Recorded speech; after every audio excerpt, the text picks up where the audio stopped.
సమయం అతి మధురం, కళ్యాణం కమనీయం ఈ సమయం అతి మధురం.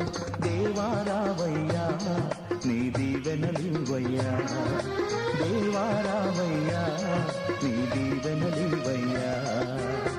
కళ్యాణం కమనీయం ఈ సమయం అతి మధురం, కళ్యాణం కమనీయం ఈ సమయం అతి మధురం.